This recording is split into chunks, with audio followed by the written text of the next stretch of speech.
Good afternoon दोस्तों, welcome to Indian mommy studio. बहुत दिनों बाद घर से व्लॉग स्टार्ट कर रही हूँ और घर आकर बहुत अच्छा लग रहा है। दर्शन इतने अच्छे हुए, वो तो आप लोगों ने व्लॉग देखकर ही पता लगा लिया होगा। बहुत अच्छा लगा, पूरी यात्रा बहुत अच्छे से हुई, बहुत बढ़िया हुई। लेकिन आते आते ना थोड़ी बहुत तबीयत गड़बड़ाने लगी, हर किसी की गड़बड़ाने लगी। मुझे और प्रशांत को फीवर भी आ गया और गला भी अभी भी पकड़ा हुआ है। मुझे तो ट्रिप पे ही फीवर आना स्टार्ट हो गया था। लास्ट का जो 2 डेज थे ना, उसके बीच में मेरी तबीयत ज़्यादा ख़राब होनी स्टार्ट हो गई थी।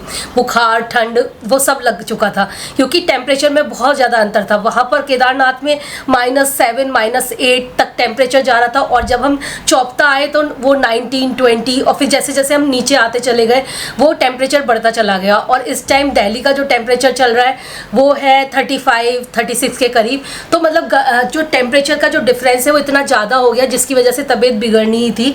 प्रशांत को आते ही तुरंत फीवर हो गया, मतलब कल पूरी रात उन्हें फीवर रहा और मैंने उन्हें कॉम्बीफ्लेम वगैरह दे दी थी, एंटीबायोटिक वगैरह पापा जी से पूछ के उनको दे दी। इतने लंबे सफ़र में ना क्या होता है, थकान बहुत हो जाती है क्योंकि हर दिन आप 6 से 7 घंटे और कभी कभी तो हमने 9-10 घंटे तक बस में बैठ के ड्राइव किया है। तो उसकी वजह से जो एग्जॉशन है ना वो धीरे धीरे बाहर आ रहा है। मतलब थकान ना एक बार में नहीं निकलेगी, थकान शिफ्टों में निकलेगी। जैसे कल हमने नींद पूरी कर ली तो थोड़ा आज अच्छा लग रहा है, तो 1-2 दिन में और बेटर फील करेंगे। अगर किसी को भी पूरी जानकारी वगैरह चाहिए हो कि हमने हेलीकॉप्टर कैसे बुक किया, कितना खर्चा आया, कौन सी वेबसाइट यूज़ करी, क्या किया हमने मतलब वहाँ तक पहुँचने के लिए, बाकी ये जो हम बस से गए थे यहाँ से मिनी बस से, और वहाँ पे रहने का, खाने का जो भी खर्चा है, अगर आपको चाहिए डिटेल तो मुझे कमेंट सेक्शन में बताना। मैं प्रशांत के साथ बैठकर आपको बता दूँगी सारी चीज़ें क्योंकि उनको अच्छे से पता भी है। तो यहाँ पर चेयर पे मैंने सारा प्रसाद वगैरह रख लिया है, आपको दिखाती हूँ कि क्या क्या मिला है मुझे वहाँ से। तो सबसे पहले हम लोग बाबा केदारनाथ के धाम गए थे, तो वहाँ से ही ना इस टाइप का हमने प्रसाद खरीदा था। शायद ये 250 रुपीज़ का था, मुझे जहाँ तक याद आ रहा है। तो उसमें हमें ये वाला प्रसाद मिला था और इस प्रसाद को हम लोग गर्भगृह तक लेके गए थे जब नेक्स्ट डे हम लोगों ने पूजा करी थी अंदर जाके। तो वो प्रसाद, इसी प्रसाद का भोग लगाया था पंडित जी ने। तो ये प्रसाद गर्भगृह का है, बहुत अच्छी चीज़ है।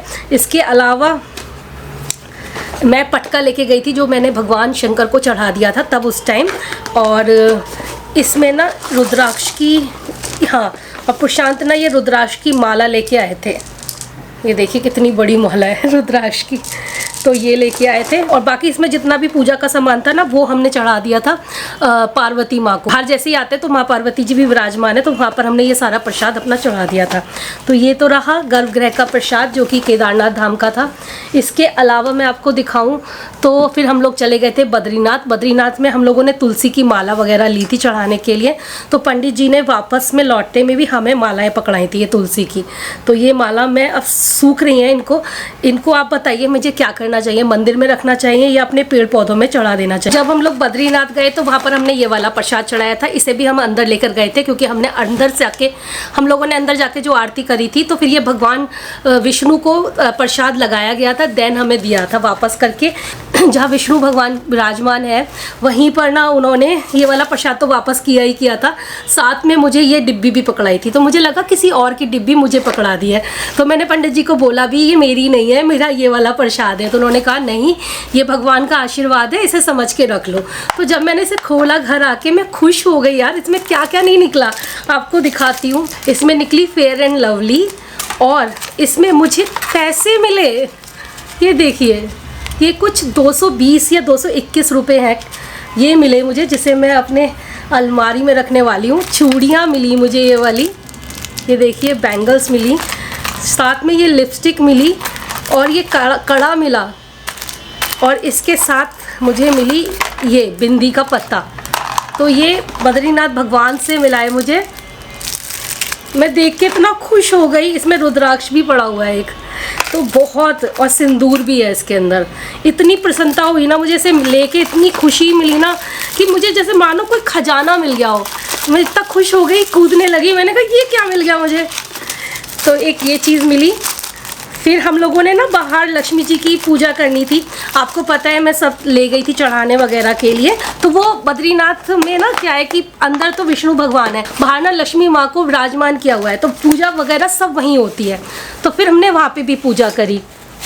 तो हाँ, उस पूजा में मुझे पंडित जी ने ये दिया, ये साड़ी और ब्लाउज दिया, उसी पूजा से उन्होंने, और साथ में उन्होंने ये डिब्बी दी। ये डिब्बी मैंने ही चढ़ाई थी और उन्होंने मुझे ही दे दी है। शायद लक्ष्मी माँ की यही इच्छा थी, तो मैं इसमें अब सिंदूर रख लूँगी अपना। बहुत अच्छा लगा मुझे। और अब मैं दिखाती हूँ, मैं बद्रीनाथ से बहुत सारा ना घर में पूजा में रखने के लिए पीतल का सामान लेकर आई हूँ और सबको देने के लिए भी लाई हूँ, जो घर के डियरेस्ट फैमिली मेम्बर्स हैं उनके लिए।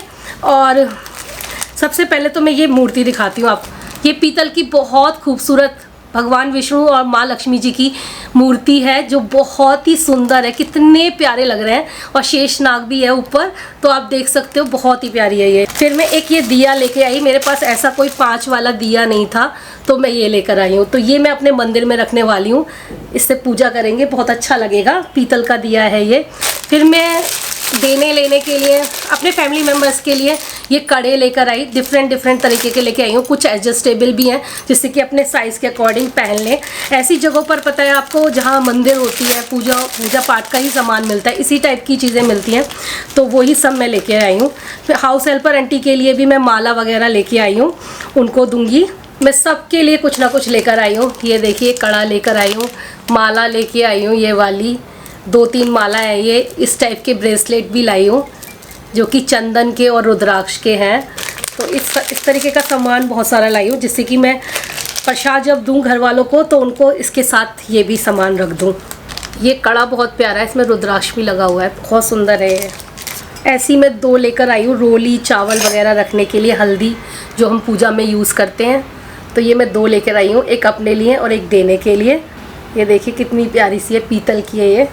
वैसे तो देखा जाए ये सारा सामान मुरादाबाद से आता है, खुद भैया बोल रहे थे वो वहाँ जो बेच रहे थे, लेकिन वहाँ से लेने का जो वो है ना उत्साह, वो अलग ही है। मतलब वहाँ से ली हुई चीज़ लगता है कि हाँ हमने बद्रीनाथ धाम से ली है। और केदारनाथ धाम के लिए पिक्चर्स वगैरह लेकर आई हूँ, पापा जी ने भी मंगाए थे, तो पापा जी को भी दूँगी। एक मैंने अपने मंदिर में भी लगा लिया आते ही। तो ये कुछ पिक्चर्स लेके आई हूँ। और मैं ये दिए भी लेकर आई हूँ, ये भी मैं देने के लिए लेकर आई हूँ। ये वाले दिए लोग अपने मंदिर में रख सकते हैं, तो ये पीतल के दिए लेकर आई हूँ मैं।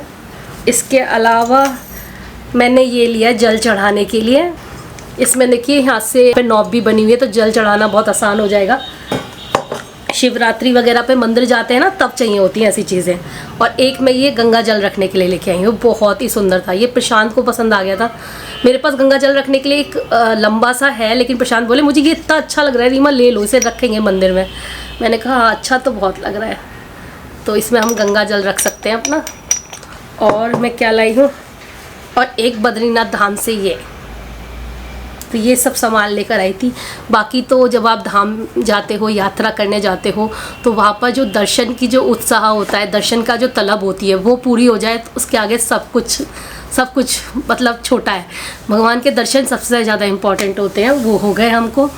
और ये सब सामान तो काम आएगा ही पूजा में, तो अच्छा लगेगा जब भी यूज़ करेंगे कि हमने धाम से जाके लिया है, तो खुद को खुशी मिलेगी। और हाँ, एक और चीज़ जो मिनी दीदी मेरे को जाने के टाइम से ही बोल रही थी, भाभी जब भी आप वहाँ जाओ ना तो मेरे लिए ये लेकर आना। मिनी दीदी से भी हमने पूछा था जाने से पहले, अगर आपका दिल है तो आप बताओ। तो दिल तो उनका भी बहुत था जाने का, लेकिन होता है ना जब जिसका बुलावा आता है वो तभी जाता है। तो ये सब भाग्य से होता है। जैसे कशिश नहीं जा पाई, कशिश का ही देख लीजिए। कशिश जिस महीने आई थी उस टाइम खुले नहीं थे द्वार, और जब खुले तो वो यहाँ पे नहीं थी। शायद अपने भाग्य से ही जाके दर्शन करता है, और कशिश के भाग्य में जब होंगे तब वो दर्शन कर लेगी। यहाँ से मैं दाल लेकर आई थी, उन्हें पहाड़ी दाल चाहिए थी, तो 2 तरह की पहाड़ी दाल लेकर आई हूँ मैं। एक्चुअली भाट की दाल, कुछ ऐसी दाल का नाम होता है। मैंने उनसे कहा था कि ये चाहिए मुझे, तो उन्होंने बोला वो अक्टूबर नवंबर में ही आती है। और ये वाली जो दाल मुझे दे रहे हैं वो ये भाट की दाल नहीं है, दूसरी दालें हैं, लेकिन ये भी पहाड़ी दालें हैं। ये पिछले साल की उनके पास स्टॉक में पड़ी हुई थी, तो उन्होंने निकाल के दे दी, जो कि हमने बहुत टाइम ढूंढ के निकाली है ये। तो एक तो ये लोबिया जैसी कुछ दाल है, जिसे मुझे लगता है ओवरनाइट भिगोकर तब बनाना होगा। तो श्रुति पंत है ना मेरी बहुत प्यारी सब्सक्राइबर, उन्होंने पूरी रेसिपी भी मेरे साथ शेयर करी है, तो मैं हो सका तो वो रेसिपी से आपको ये दाल बना के दिखाऊंगी। और एक और दाल लेकर आई हूँ, ये कुछ मसूर जैसी दाल है, लेकिन मसूर से ना जैसे गोल होती है, ये थोड़ी लंबी है। तो ये 2 दाल लेकर आई थी मैं, बहुत ढूंढ के लाई हूँ, लेकिन ये भी मिल गई, बस समझिए आप। तो जब भी बनाऊँगी ब्लॉग में आपको दिखाऊँगी। दोपहर का खाना सारा तैयार हो चुका था, और आज आलू टमाटर की सब्जी, गोभी मटर आलू ये बना था। साथ में बनी थी पूरी, रायता और सूजी का हलवा। तो ये सारी प्रिपरेशन कहते हैं सुबह ही हो गई थी, बस सूजी का हलवा बनना बचा था और पूरियाँ गरम गरम, क्योंकि मैंने आज पंडित जी को घर पे बुलाया था खाने के लिए। कहते हैं कि तीर्थ करने के बाद पंडित जी को घर पे आके खाना खिलाना चाहिए। जैसे कि जब आप माता रानी के दर्शन करने जाते हो तो कंचिकाएँ खिलाते हो ना घर पे आके, ऐसे ही धाम करने के बाद किसी पंडित को बुलाकर आपको खाना खिलाना चाहिए। तो अच्छा मानते हैं इस चीज़ को। तो इसी वजह से मैंने सोचा कि जितना जल्दी हो सके मैं ये काम पूरा कर दूं, क्योंकि ऐसी चीज़ों को ज़्यादा दिनों तक टालना भी नहीं चाहिए। तो यहाँ पर सूजी का हलवा बनकर तैयार हो रहा था और बस इसमें थोड़ी बहुत मेवा वगैरह डाल दी बाद में, और फिर गरम गरम पूरियाँ मुझे तभी सेकनी थी जब पंडित जी घर पर आने वाले थे। मेरे जो ब्लॉग्स होते हैं वो बहुत ही सिंपल होते हैं, बिल्कुल लाइफ से जुड़े हुए होते हैं। जो ज़िंदगी में चल रहा होता है मैं वही आपके साथ शेयर करती हूँ, और उम्मीद करती हूँ ये ब्लॉग्स आपकी ज़िंदगी में भी खुशियाँ लेकर आएँ और साथ में आपको भी मोटिवेट करें। कुछ ऐसी चीज़ें जो आपको ब्लॉग में पसंद आती हैं उसे नीचे ज़रूर कमेंट सेक्शन में शेयर करा करिए। इसे पढ़ने के बाद मुझे बहुत अच्छा लगता है। और ये भी शेयर करिए कि आने वाले व्लॉग्स में आप क्या चीज़ चाहते हैं जो मैं करूं, तो उसको अगर आप कमेंट सेक्शन में लिखेंगे तो मैं पूरी कोशिश करूंगी कि मैं आपके साथ वो चीज़ें शेयर कर पाऊँ। चाहे वो हॉल वीडियोस हो, रेसिपीज़ वीडियोस हो या घूमने की वीडियोस हो, जो भी आपको पसंद है वो आप कमेंट सेक्शन में ज़रूर बताना।